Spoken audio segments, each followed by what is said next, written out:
Assalamualaikum,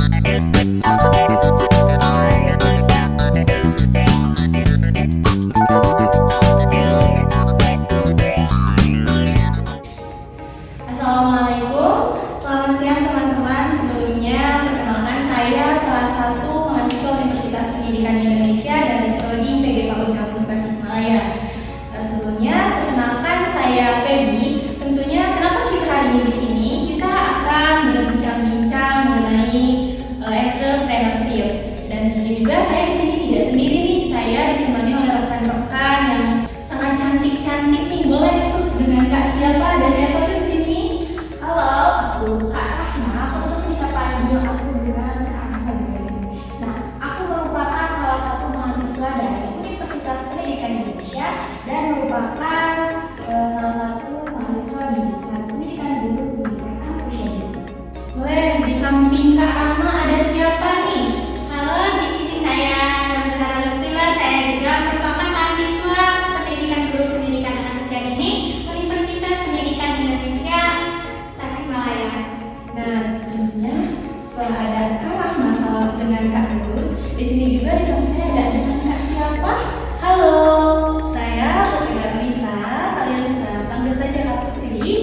Saya di sini juga mahasiswa UPI Prodi PG PAUD di UPI Kampus Tasikmalaya. Nah, tentunya teman-teman kita di sini ditemani dengan orang-orang yang hebat juga ya. Dan di sini kita akan berbincang-bincang santai teman-teman seputar apa tuh? Ada yang tahu nggak sih seputar apa? Hari ini kita akan membahas mengenai sesuatu yang menarik teman-teman ya. Di sini kita akan membahas mengenai entrepreneurship. Nah, karena di sini kita akan membahas mengenai entrepreneurship, tentunya ada salah satu narasumber yang sangat hebat gitu teman-teman. Tentunya narasumber ini juga dari Universitas Pendidikan Indonesia dan tentunya hebatnya lagi dari Prodi PG PAUD Kampus Tasikmalaya. Boleh kita panggil narasumber kita Bapak Dr. Iswansi Anduri SEMAP. Adanya silakan.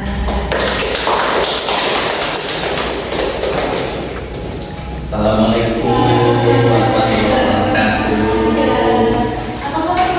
Alhamdulillah sampai saat ini kita dalam berkah subhanahu wa ta'ala.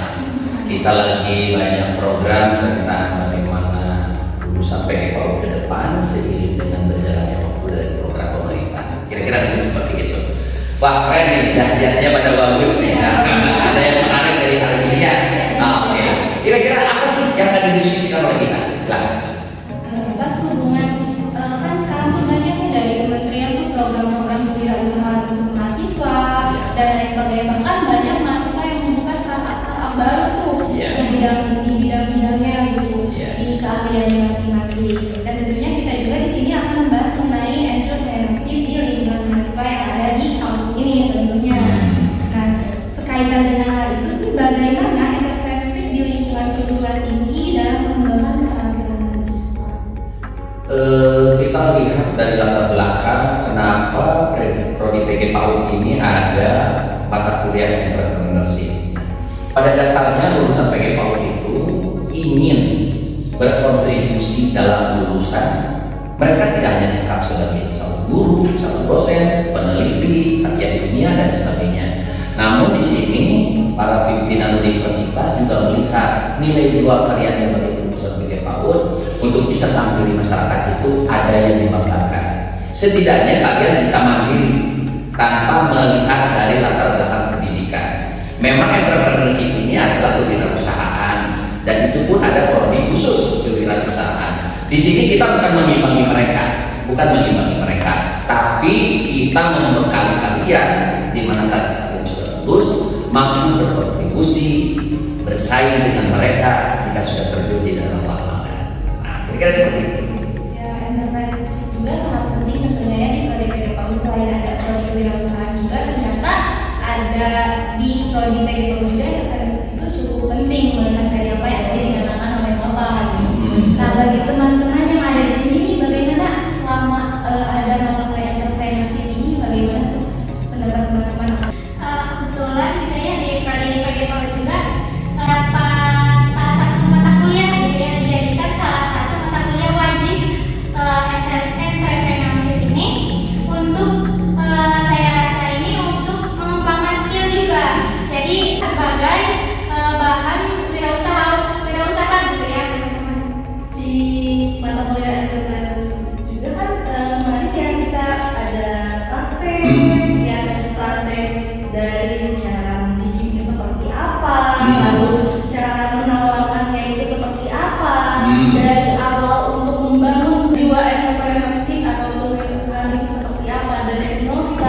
mempelajari karena yang berlaku.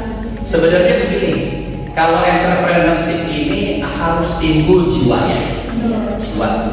Jiwa ini harus memiliki apa istilahnya, chemistry dari setiap orang. Yang pertama, orang itu jangan malu. Kedua, jangan ragu. Ketiga, harus punya percaya diri yang hebat. Karena seorang entrepreneurship kalau sudah memiliki itu, insya Allah. Seperti yang sudah dipaparkan di kuliah terdahulu, kalian kan membuat produk tuh. Bagaimana kalian menyajikan, bagaimana kalian mengemas. Yang kedua, bagaimana cara menjualkan produk itu. Apa kalian malu atau tidak, itu terserah kalian. Tapi itu tantangan buat kalian, bagaimana kalian bisa maju. Karena tidak begitu, kalian tidak bisa pernah mencoba dan tidak pernah bisa maju. Mungkin begitu. Coba pendapat kalian seperti apa yang terjadi di lapangan kira-kira?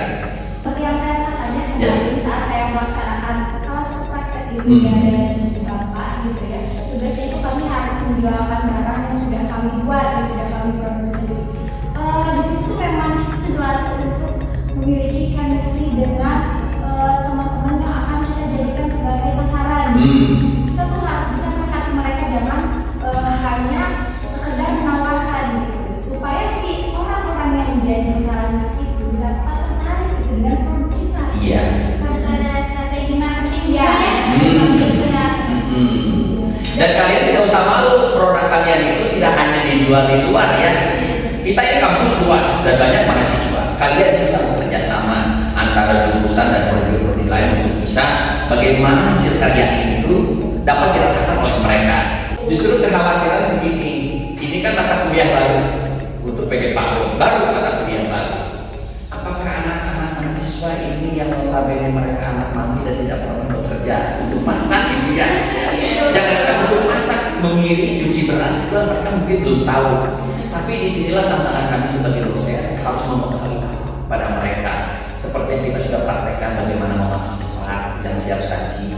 Itu pun kalian boleh lakukan di rumah di kosan masing-masing dengan tidak banyak. Boleh 4 macam juga sudah bisa dengan harga murah, 10.000 bisa jadi satu paket makanan. Namun di sini yang kita ambil adalah bagaimana kalian mampu mengiris, mampu mendesain, mampu membuat produk itu menjadi hal yang menarik di salah satu tempat pilih yang notabene itu hanya nasi goreng ya kira-kira. Tapi kemenarikan itulah yang membuat nilai lebih untuk bisa disajikan kepada orang lain. Kira-kira begitu. Bagaimana lulusan PAUD ini punya satu nilai jual yang lebih, mereka tidak jadi dulu.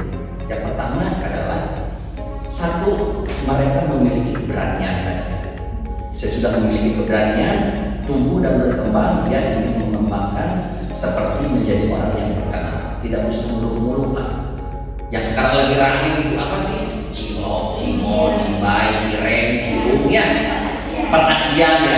Nah sekarang kalau kalian buat yang lebih menarik, kira-kira dengan bahan baku murah, kenapa tidak? Namun demikian perlu dipahami, Anda jangan ragu dalam membuat suatu kemasan, Anda harus berani. Kesalahan itu berulang-ulang pasti akan menjadi lebih baik dan menjadi hebat. Tadi Bapak mengatakan keberanian itu. Nah, menurut Bapak bagaimana sih cara yang harus saya lakukan atau kawan-kawan yang mungkin merasakan apa yang saya salah agar bisa berani gitu? Nah, untuk mau merubah itu, panggil teman-teman terdekat, sharing dengan teman-teman terdekat. Apa langkah yang kita ambil, sharingkan dengan teman-teman. Nanti akan muncul dengan sendirinya. Kita mau berdiri di mana, posisi apa yang kita ambil, agar apa yang kita lakukan itu mendapat satu poin dari teman-teman, nilai plus yang bagus, bahwa apa yang kita kerjakan berdampak positif, baik untuk kita maupun kepada teman-teman yang lain. Kira-kira seperti itu. Harus jujur, harus ada kata hati yang membuat kita berani. Harus muncul dari hati. Saya hari ini harus berani, bukan saya seperti yang dulu. Kira-kira seperti itu.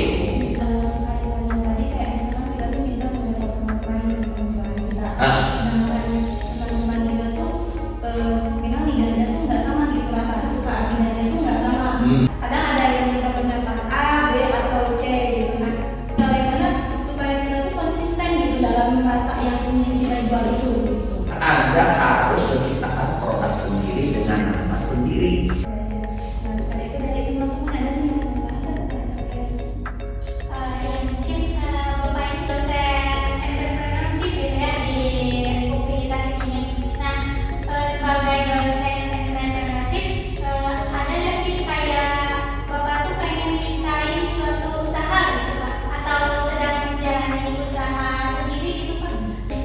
Sebenarnya begini ya, masak itu hobi nomor 7 ya. Masak itu hobi nomor 7. Saya aplikasikan masak itu di rumah. Nah, kalau kita sudah mulai muncul dari hobi, bakal akan menimbul ada keinginan. Cita-cita sih nggak buruk ya. Saya pensiun pengen buka rumah makan itu aja lah. Nah, kalian harus berani mencoba, berani belajar, berani mengadopsi apa-apa yang terjadi di lapangan untuk bekal kalian. Kelak kalian sudah lulus, Anda jangan bingung. Dulu saya pernah kuliah entrepreneurship dan belajar buat nasi goreng, buat cacai, buat cacai kecap, dan seterusnya. Praktekkan di rumah. Sekarang kan Bapak dosen ya di Universitas Pendidikan Indonesia gitu. Nah, kalau misalkan dosen itu bisa nggak sih membuka usaha gitu selama menjadi dosen? Adakah larangan dari pemerintah atau larangan dari sekolah gitu atau larangan dari Indonesia sendiri atau bagaimana? Ada peraturan pemerintah yang tidak bolehkan bahwa PNS pegawai negeri sipil berjualan di dalam kampus. Nah, tidak boleh di dalam kampus berjualan. Tetapi kalau kita mendirikan di luar kampus, berarti pajak kita untuk negara. Kalau di dalam kampus kita tidak bayar pajak. Nah, karena ini mahasiswa ya, tapi untuk PNS tidak boleh. Maka dari itu, ini pertanyaan yang sangat menarik. Peraturan pemerintah tidak bolehkan PNS berdagang di dalam lembaga kantornya sendiri adalah supaya pajak itu terserap oleh pemerintah, di mana pemerintah berharap dari pajak itu minimal masuk ke kas negara. Tetapi kalau si dosen itu, karyawan itu yang sebutnya PNS berdagang di luar, itu sah-sah saja. Kira-kira seperti itu.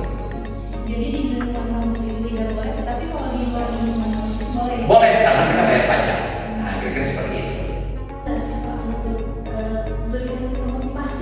Motivasi mungkin ada teman-teman semua juga yang menonton motivasi untuk kita berusaha. Begini, coba lakukan hal yang kecil saja. Coba buat mie goreng, tapi mie ini bahan bakunya belum jadi, ya belum jadi. Mie-nya sudah ada, tapi yang lainnya belum jadi. Dari nol. Coba Anda iris bawang daun dan sebagainya. Coba Anda goreng, mau pakai mentega, mau pakai minyak, mau pakai minyak ikan, coba semua. Yang penting Anda rasakan bagaimana perasaan lidah Anda dengan lidah teman-teman itu sama atau tidak. Intinya adalah bagaimana Anda berani melakukan sesuatu untuk menjadi seorang entrepreneurship yang berhasil dan handal. Kira-kira seperti itu. Pasti bisa. Mungkin satu pertanyaan lagi Bapak. Baik. Kita makan ini. Baik. Nah, yang ingin saya tanyakan apakah seperti sertifikat halal, sertifikat lain-lain yang mempengaruhi menarik konsumen gitu? Biasanya sertifikat halal itu kalau kita jual produk yang terbungkus.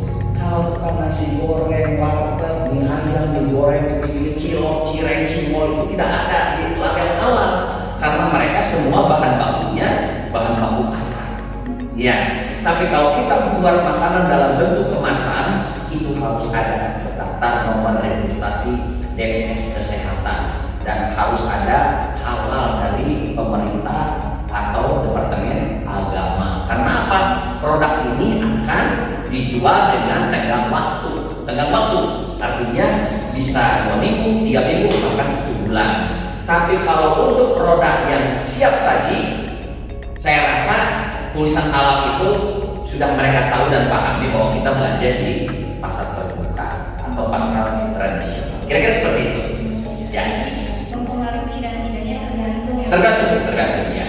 Mungkin perbincangan siang kita hari ini dicukupkan untuk sekian. Mudah-mudahan dengan adanya narasumber ini, narasumber yang hebat sekali ya, Amin. bisa memotivasi kita untuk berwirausaha ke depannya, Amin. memotivasi kita untuk lebih maju lagi ke depannya. Amin. Dan sekali lagi satu hal, jangan ragu untuk memulai sesuatu hal yang menurut Anda bisa bangkit dari keterpurukan.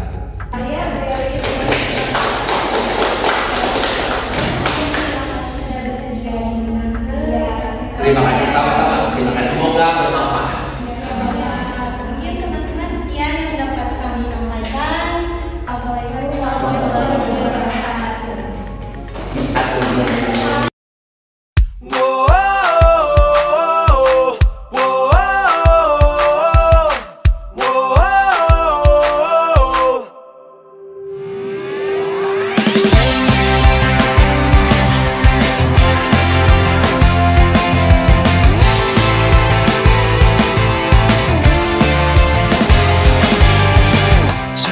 새로운 시작이야. 저 숨을 내쉬고 매일 밤 내가 꿈꿔왔던 이 순간, 지나간 시간들은 다 모두 지워줘. 여기 빛나는 이 무대 위에 우리 함께 있잖아. 돌아보지 마, 후회는 없을 거야. 망설일 필요 없어. 다시 오지 않을 기회일 테니까 한번 시작해보는